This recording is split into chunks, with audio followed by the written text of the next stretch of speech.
everybody. First, a little bit the structure of the talk that we will give. First of all, I want to explain a little bit of background. Where do we come from?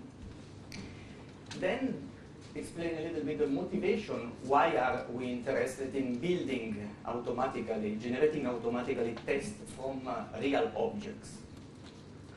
Explain the idea and a few details of the implementation.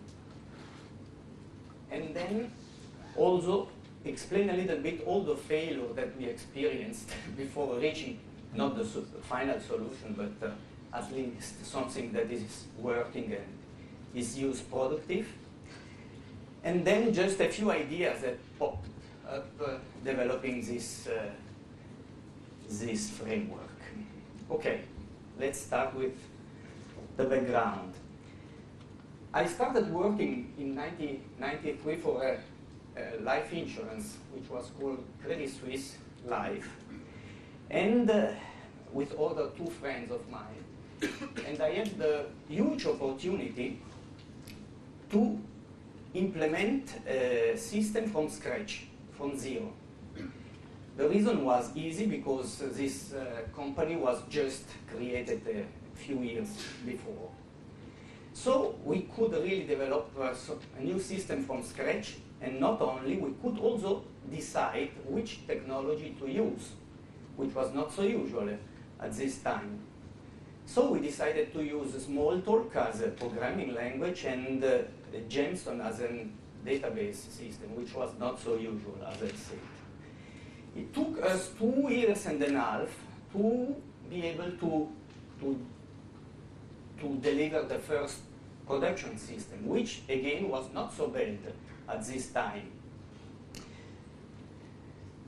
When we finished, our CEO asked us, how do we want to celebrate this moment, because it was not so clear that we really would be able to finish the project. And we asked him, oh, it would be really nice to have some Smalltalk guru come in and review what we did, because we were convinced we were very good at programming. And so he said, okay. I knew a little bit Kent back, and I told him if he could join us in Switzerland and review the system.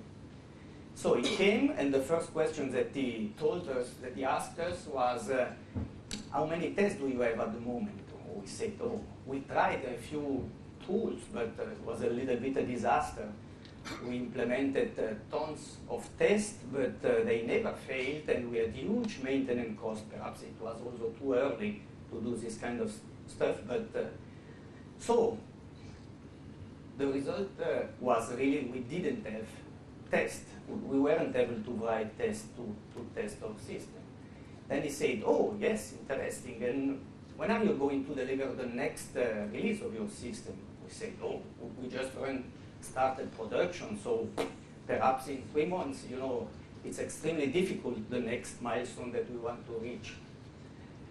During this week, Kent showed us a little bit the idea of extreme programming that he was developing, and he convinced us completely that it was a completely different way of developing applications. So for us, it was really a little bit an enlightenment. We started adding tests to our system, so it was a little bit XP-like, even if it was not designed this way. And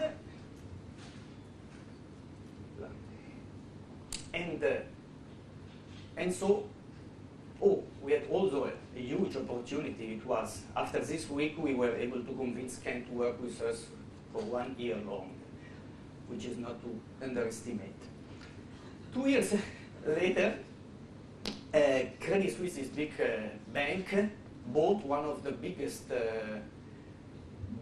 insurance companies, European insurance company, which is called Winterthur. And so from one day to the other, we were just moved from a small company of 50 people into a huge company of 1,400 people, which was really the best example of classical software development. I think we survived 3 months. I don't think more than 3 months. But it was really a good move for us because we started, at this point, we made a spin-off from CS, and we started our own company, which is called Liveware. The idea of Liveware was really a reaction of what we saw in these big companies. They had a development time of 5 years, for example. We were happy, for example, with our 2 years and a half time frame to deliver a system, but we tried to be able to deliver a system in 3 months, not 2 years and a half. And the idea was not that we were programming better, but we were just stripping everything possible from what we were delivering. So it was not that we were really better programmers, but we were smarter. We were delivering less. Then, not only, we also try to have a weekly release of our software, so to be able to adapt the system to new requirements. And again, this was against the usual 1 year life cycle that was usual in life insurance companies. It was clear that we had to find some way to deliver this software, this update without cost. So we decided to move the complete functionality of this system on the web, which today is a normal thing, but in 1998 it was not so clear that it was feasible. We also, the group at Credit Suisse was not only a bunch of people that were developers. We had also an actuary, a mathematician designing products, and a few people managing the production, really the back office work. And we wanted to try to move the idea of extreme programming also to the production environment. And perhaps at the end of the talk I will give you a few examples of what does this mean. A last problem that we had was, yes, now we have the company, but we have to charge something for what we are developing. And the usual software packages in the life insurance field cost between 2 and 4 million euro. And you receive everything possible, even more perhaps. And then you pay a maintenance cost of between 10 and 20% of the cost, initial cost. This kind of approach didn't work because we were honest with our customer and we said we will start with nothing. After 3 months, you will be able to print a policy, collect the first premium, but nothing else. And then you have to trust us. We will be able to implement the complete functionality as it comes, as it pops up from your customer. And so this kind of approach, asking 2 or 3 million euro for something that you don't deliver, that you don't tell, was a little bit a problem. So we decided, also another problem that we had was that our company was really technology oriented. We had only mathematicians, we had only physicists. And we didn't like very much to bargain, to discuss about price every time that someone wanted to add a new functionality. For us it was a disaster.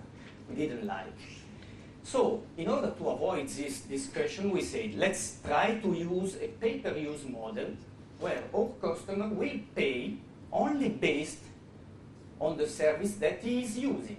And we introduced a really simple formula, which was, you will pay, for example, 16 euro every year for every policy that we are managing. So there is no more discussion about, do we have to implement this, how much does it cost, and so on. So these were a little bit our principle. Today, Liveware is a small company, has only 17 people working. We are managing 250,000 of contracts in 10 different countries in Europe. From the technical point of view, we are still releasing every week for our 8 different customers. And we are covering the functionality of our system with 15,000 tests that takes, at the moment, 15 minutes to run. Motivation of this talk. If I can summarize the background, we were early adopters of extreme programming. We love test first. I started programming really better using test first.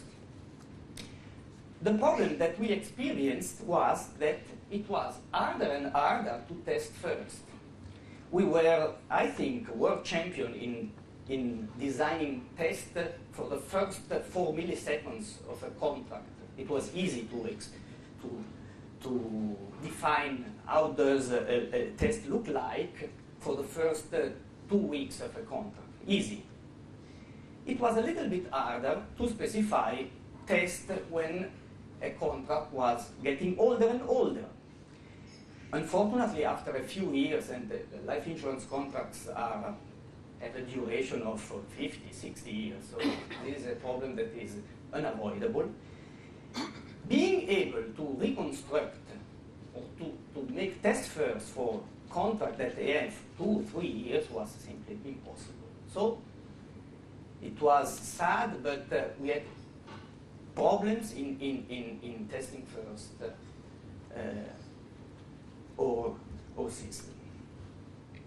Not only, we convinced our customer that testing is extremely important and automated testing is even more important. And our customers were really happy. For example, the actuarial department designing life insurance product loved the idea that they could give us 300 tests and we could automatically transform in test case, and every 15 minutes were running and were controlled. This was really nice. For example, we received, in order to implement the surrender process, which is when a customer does want to receive back his insurance, we received 300 test cases that were testing all possible products, all possible duration, everything wonderful. It took us 2 weeks to implement this test case, were all green, wonderful. We moved into production, this new process. The third real surrender didn't work. And we say, how is it possible? We implemented 300 tests. It's a shame. The problem is that it's usual when you buy back, normally this is a disaster contract. You know, he didn't pay, he had a few mutations, and so on. And it was so a strange configuration that the actuary, which again is an abstract thinker, didn't think about. So we had tons of wonderful tests that were not really testing what was happening in the reality. So again, we were a little bit frustrated about this. Bugs, we have bugs. Even if we do test first, we have bugs.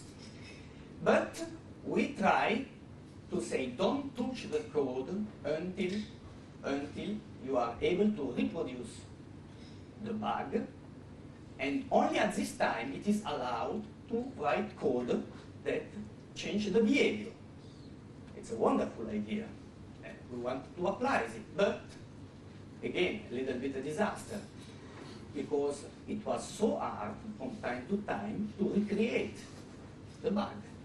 It was impossible to have an orange or a red ball in our testing framework. It was really a pity.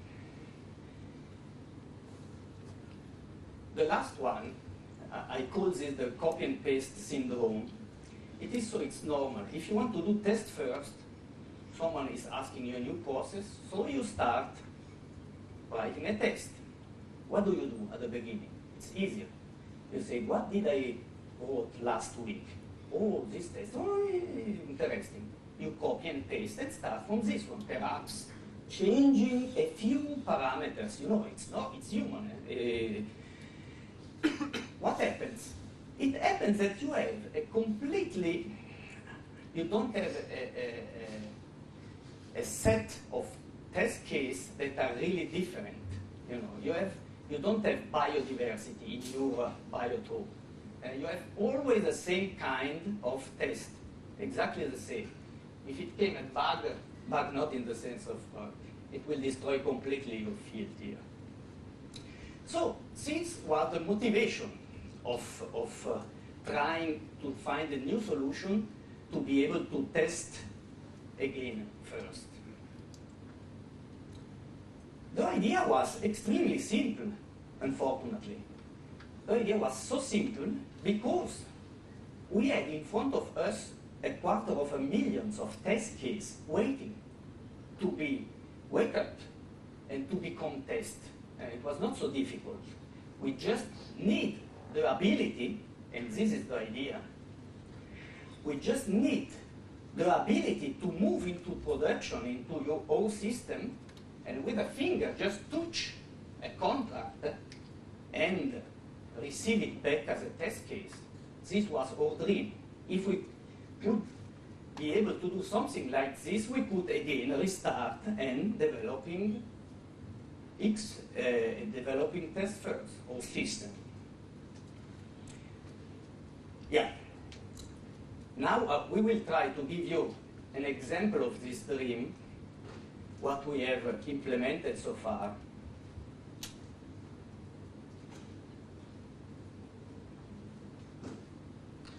Yes.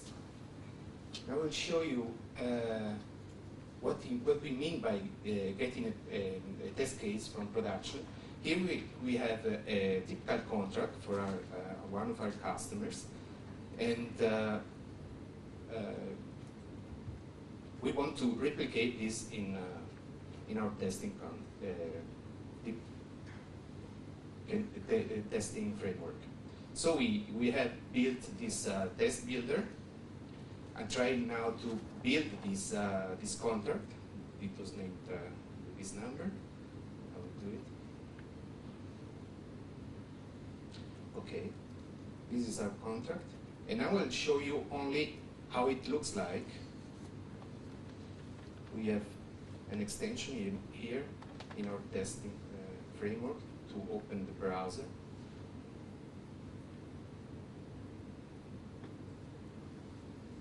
Just a second. Okay.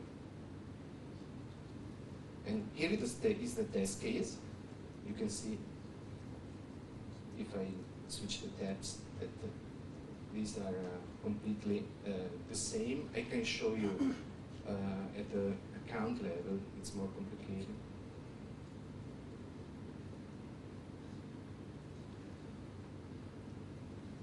Okay, these are the same values. Okay, this is only to illustrate what we mean by taking the contract into the test environment. I'll be back soon.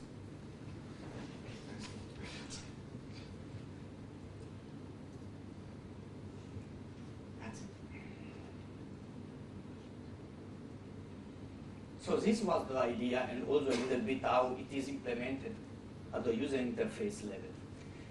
The goal of extracting automatically tests from real data. First, this generation should be automatic.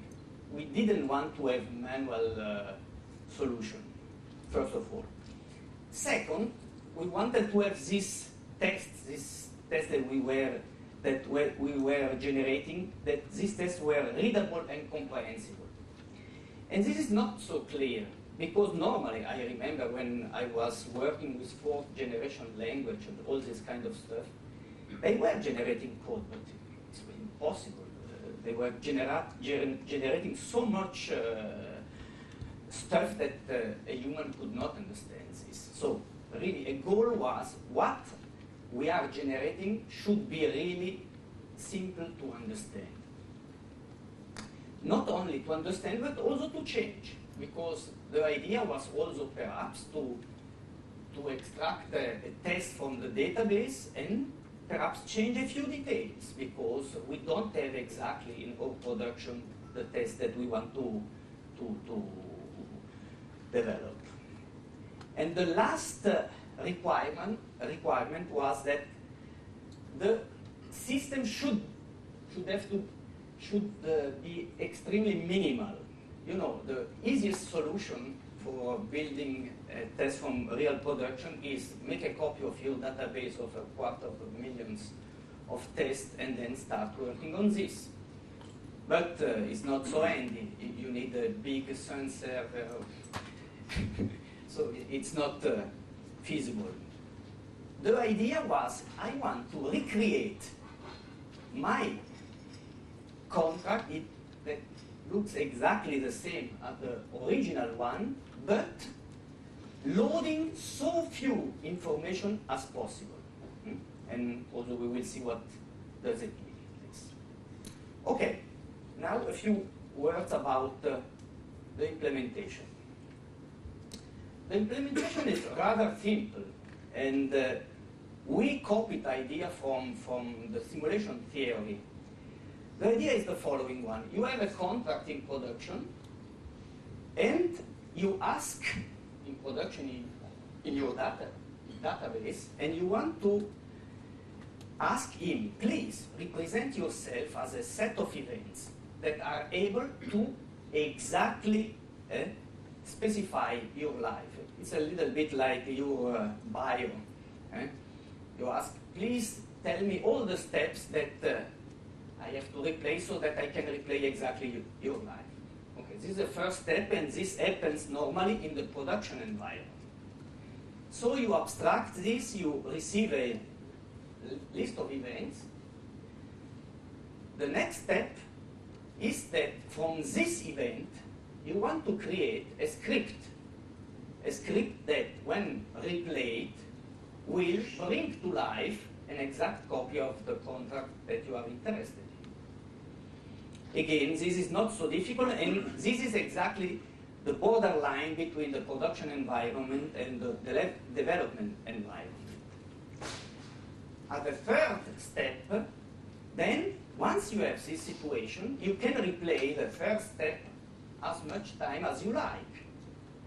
Every time that you want to run this test case is completely separated from the production environment, and so you can use it really as a test case, completely separated from your database system.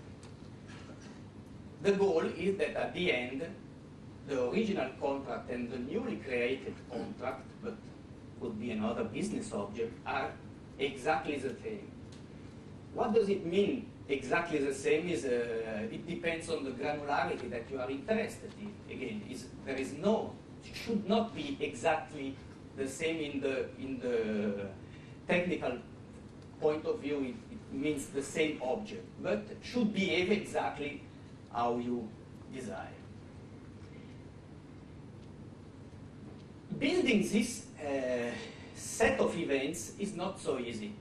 I can show you a little bit. This is a rough example of how complex is a life insurance contract. You have a contract, and then you have different people, policyholder, insured person, beneficiaries. You have broker that sold the life insurance contract to the policyholder, which is attached to a distribution channel. You have products that are selling funds, and so on. And you need normally tons of information to be able to recreate completely your object. But the idea is simple: to ask the contract, please write your events on this stream. The stream is nothing else than the chronologically organized list of events. And then you just delegate this method to all your friends, and you ask them, please write your events on this stream. Implementing this idea, we found that there are two kinds of events. We call them square and round events. A little bit. It's not a wonderful metaphor, but the idea came from a book, Flatland, of Talbot. Square events are rather stupid events. You know, they have a constant, a well-defined number of parameters. The best example that I found was a payment event. The customer is paying you a premium, And you just need 3 parameters in order to specify this event. How much did he pay? When? And when did you receive this information? And it is always the same. So you can use a really stupid square event. Never change. Okay, this is the first example. Then we have a little bit more difficult events. We call these round events because they don't have really a shape. These events are normally described by a huge number of sparse parameters. The best example that we have in our system is the application object, where you define how does your contract look like. For this kind of events, we have normally more than 200 possible parameters. But at the end, normally you are just using 10% or 20% of this, because not all the possible combinations make sense and perhaps are important. So we differentiate really between these two kinds of events when we are trying to model our framework. Now, what is the contribution of every event to the general script? It's rather simple. For square events, every event has the ability to write inside the script that we are building just the method that we have to call and substitute with real values. Okay. From a technical point of view, now I speak about script, but what we are doing is extremely simple. We are creating a new class, a new subclass of test case, creating a method which is called replay all events. This is our script, and every event has the ability to write a single method call inside this method, but exactly at the right point. Let's see what happens for round events. Here we had 2 options. The first option was to create a method with 200 parameters. But this was a little bit a problem because we would fail against the idea of building readable code. We couldn't do. The easiest solution was to create a method with no parameters. It's extremely readable, but you haven't finished. You have to create again another method that specifies what happens. But here you have the full power of building your own script and just specifying what is needed. Normally these 10 parameters that is usual that you encounter. So again, even for extremely complex event, you are able to create code that is more or less readable. Often the code that we are generating, we will see later in the demo, is more readable than the test that I write from scratch. So it's not bad. Okay, now Max will try to show you the code.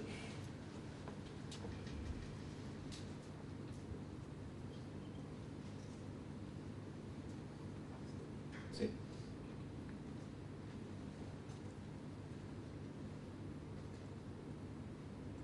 Okay, let's start from where we ended.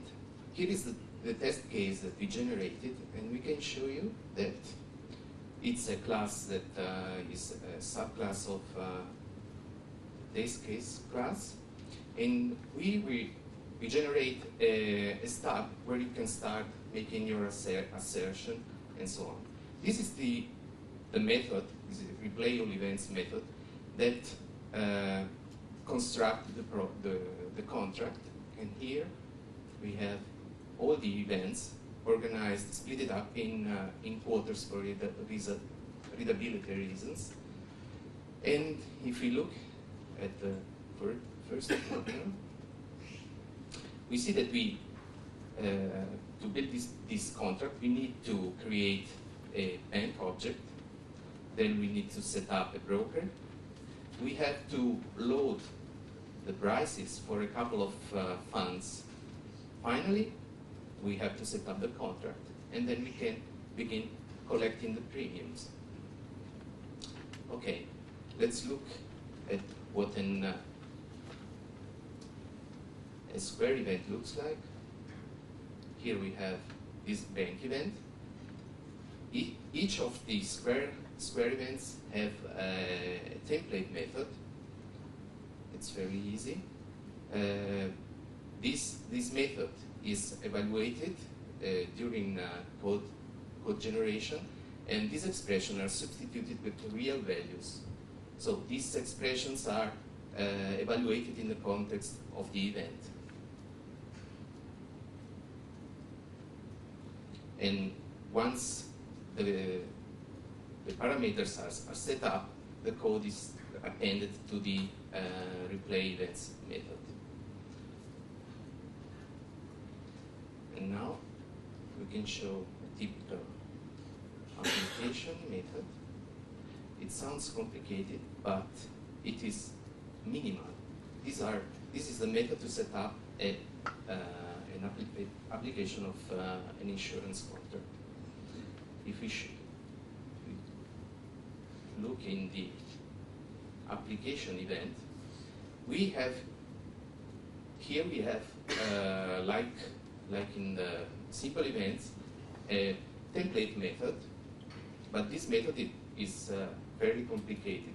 Here, always for readability reason, we have split it in sub methods, and now we will see manually what we do programmatically to build the final method.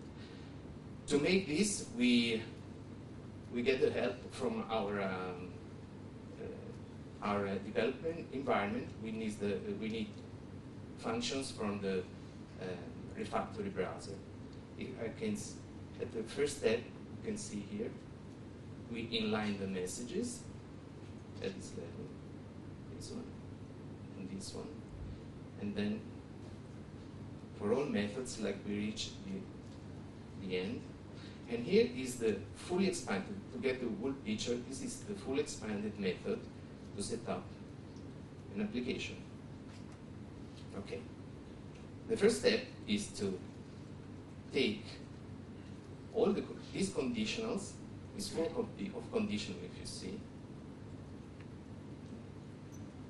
is to take these conditionals, evaluate the condition in the context of the event, and then switch to this branch or this other branch in function of the result. So if I look here, I have as insured a female, so this evaluates to false. Get in line. Okay. And now I have this simple method. I'll do that for all the conditions until I reach this method. It's getting simpler. We don't have conditions anymore. We have a special case to expand yet, and this is a loop. We have to unfold the loop because each contract may have a different number of funds, so we have to generate this tab for every fund. So the next step, let's see. This contract had two funds. Okay, and we generated this one. The last step is to evaluate these expressions to get the real data from the productive application. And this is done here, and we're getting pretty close to the end. You see that the code is becoming minimal. And now, just for beautifying the code and for readability reason, we cascade all the methods to builder. And get it. Okay. And now we can see that the final result. Once this is made, the method is compiled into the test class. And that's the test generation process. Let's switch.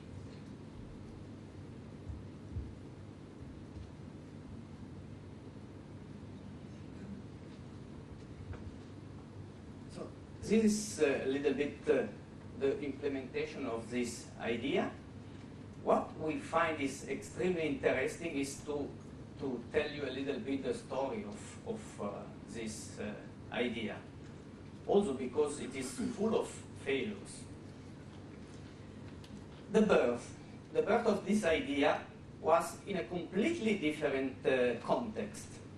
One of our biggest customers asked us to migrate their existing portfolio. They had a few thousands of contracts that they wanted to move into our new system. So we didn't like very much to migrate old portfolio because it's really an extremely difficult task. Perhaps I can explain later the reason. But we had to.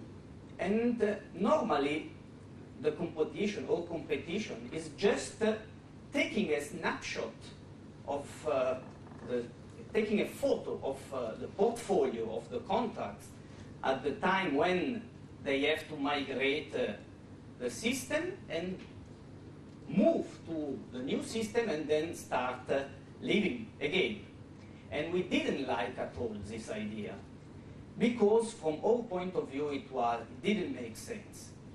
From our experience, we know that it is extremely important to have the complete history of your contracts because it happens that you have retroactive changes to make, you have perhaps to regenerate some tax statement for 2 years before and so on. So we know it was not working.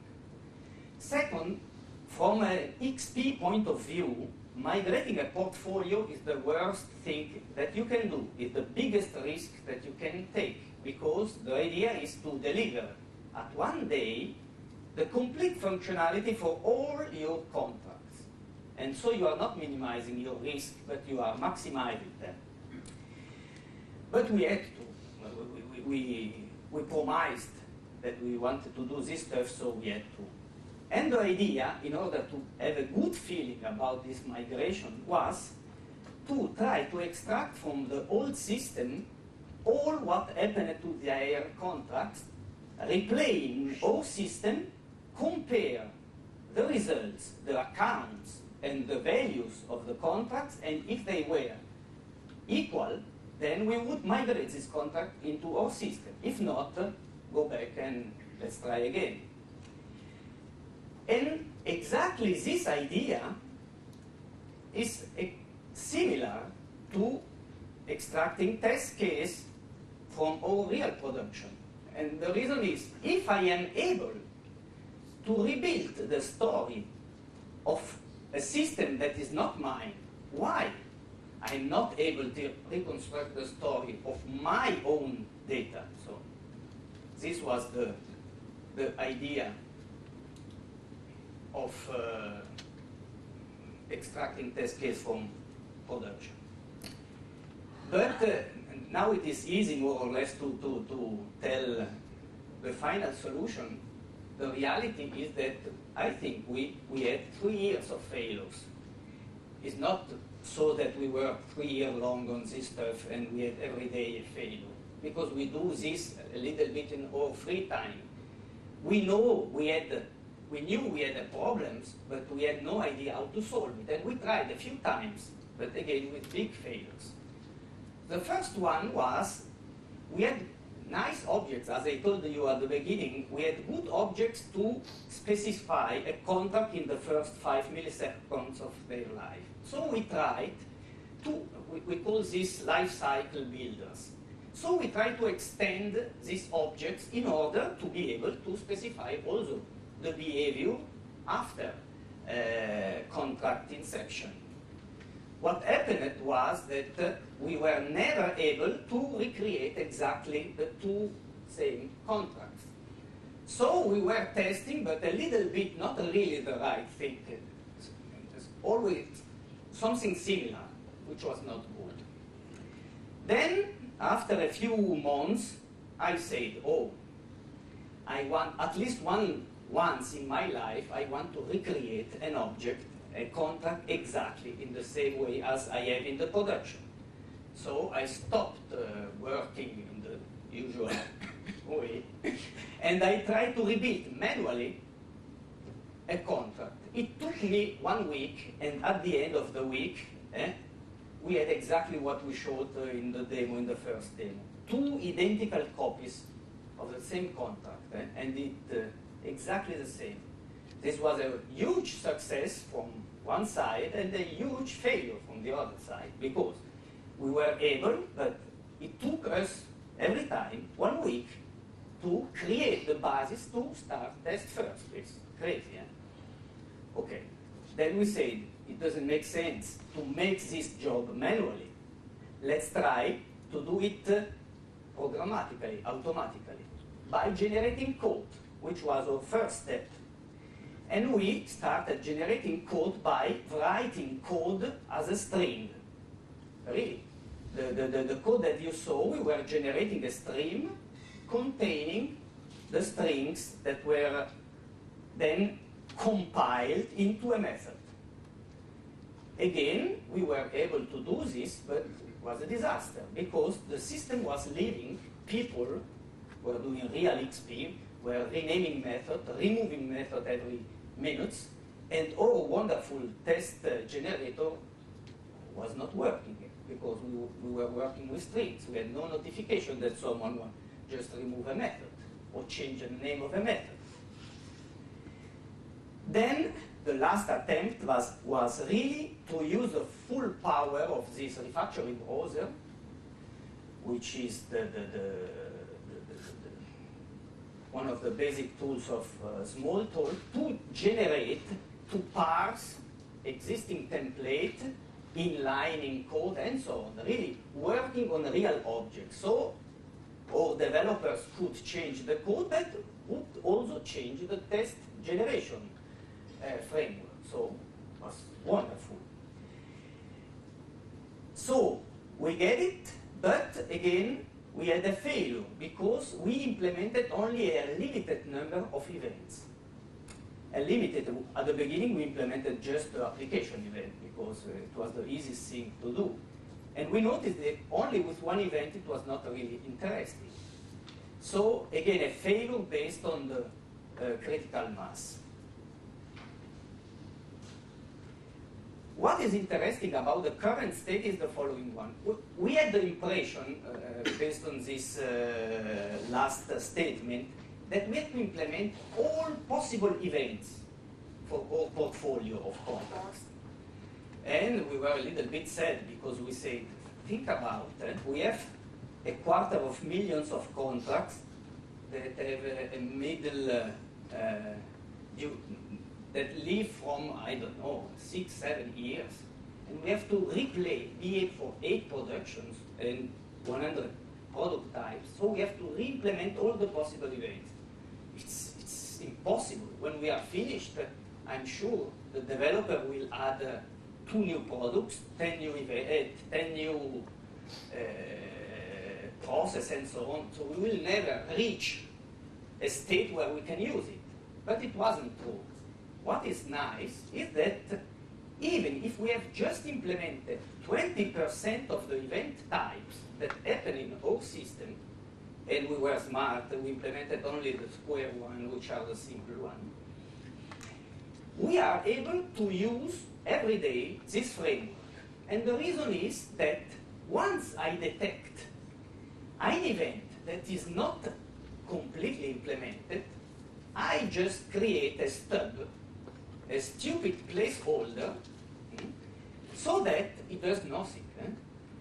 But what happens is that when you have recreated your test case, you can take a look at all the methods that were created but had no implementation. And you see perhaps, oh, he wasn't able to replay this and this event. But, oh, stupid is an annual statement. It doesn't bother me for what I'm testing. So you can, first of all, just avoid it. Don't use the test case as it is. Or, if you want this kind of functionality, you have your hands, you can manually execute what you would like that happens in this event. And once you have twice these events, it makes sense to implement it. Okay. So the nice effect that we didn't know we would reach was that even with a partial implementation, we can use this system, this idea. Okay, a few byproducts of what we have implemented. The first one is clear. The idea came from migrating portfolio, but had nothing to do with this. We, as I told you, we were a little bit skeptical in migrating old portfolio. Now we are extremely greedy. I would like to find a customer that asks me, oh, I have 130,000 contracts and I would like to migrate. A year ago, I would say, no, I have to do something else. And this year, I think it would be interesting to try and see if it works. Also, because based on a pay-per-use model, it's not bad, I mean, for financial reason. Another byproduct had nothing really to do with testing, but is, from our point of view, one of the most interesting byproducts is the ability to implement undo redo. And we'll explain based on a simple example. Let's see that you have an application, you put in force your contract, you have a first payment, you receive the price of your fund, and then you invest your first payment. Then it happens that the fund manager phoned you and said, oh, the price that I gave you was wrong. It's disaster. What we can do, these are retroactive changes. This is the most difficult thing to implement in a normal administration system. What you have to do is, you have to undo the premium investment. You have to enter the correct price of the fund, and then you have to redo the premium investment.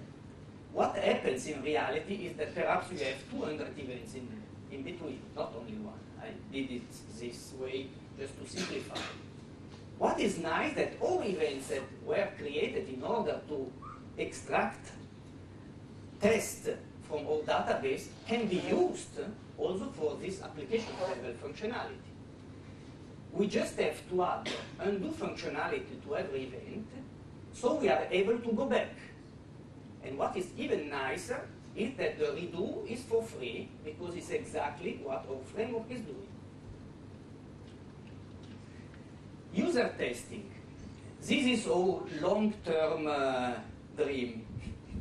We wanted that all customer will automatically sign test case, create test case, manage test case, and stamp test case. And the idea is rather simple. For example, if our customer want to introduce a new product, they can give us the specification, we implement it, we give them a prototype, they can test a scenario, open the policy, try to make a simulation of 20 years, all this kind of stuff. And when they are happy, they could push a button and say, for example, the policy is okay for me. At this time, we would recreate, extract the test from the system, not only, but we would be also extracting the expected value from the system and generate a test case. But this is only a dream at the moment.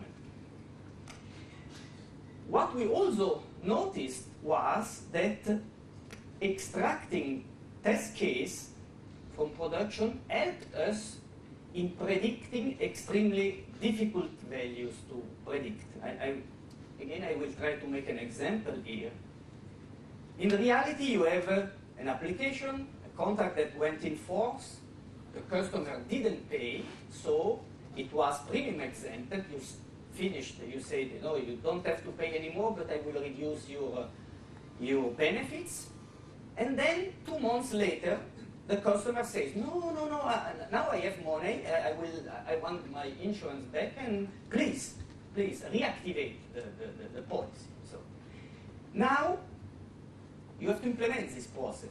It's not so easy, but it's extremely easy to have this contract, remove the event premium exemption, and just assert that the two contracts are exactly the same. So often, in order to create expected value, we are just slightly modifying the test case that we are creating. Summary of this talk. First of all, we are really happy because it is possible to develop test first. Really, now we can restart implementing code test first. We have a quantum leap in the quality of the test. We don't have this stupid test that looks all equal. We have really completely random test case. And what is extremely interesting is that this approach is supporting this dream of extreme production. And now I will try to explain the dream of extreme production. Normally in XP, you try to plan when a given functionality has to be present in your system, has to be implemented. And you say, oh, in 2 weeks I have to create the annual statement. So I have at least start implementing this 2 weeks before, you know. This is the best thing that we were able to achieve. If we are extremely good at extracting test case, we move a little bit, we switch the idea, and we say we don't implement anything until the requirements, the real case is coming. When the real case is coming, what are we doing? We are extracting the test case and implementing the functionality. Normally, we implement this functionality manually for the first 2 or 3 cases. And then we move this functionality into production. But this would be wonderful because we could really lazy wait for the requirements coming. You have to trust that you are able to implement this functionality, but this. And as a last statement is, we are at the moment we are addicted to this way of developing. Really, it's incredible. Nobody is writing a line of code without extracting a test. So I think it was really nice. Okay, thank you.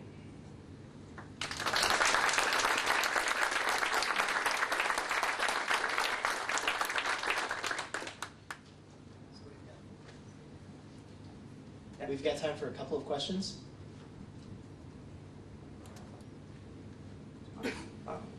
Thanks, yeah. If you're using real data in that way, you've obviously got a lot of legal data protection issues. How did you address those? Sure, we can, at the moment we are not encrypting the data, but for example, for legal reason, it would be enough that we are encrypting the name of the policyholder and the insured, you know. Yeah.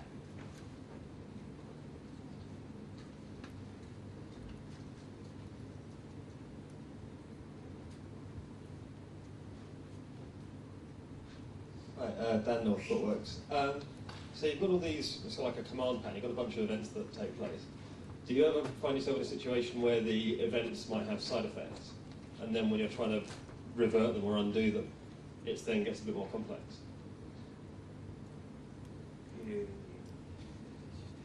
Until now, we could manage to avoid this. The events could have side effects, but we didn't. In the few months in which we were using this framework for doing and undoing events, we didn't really have a situation like this.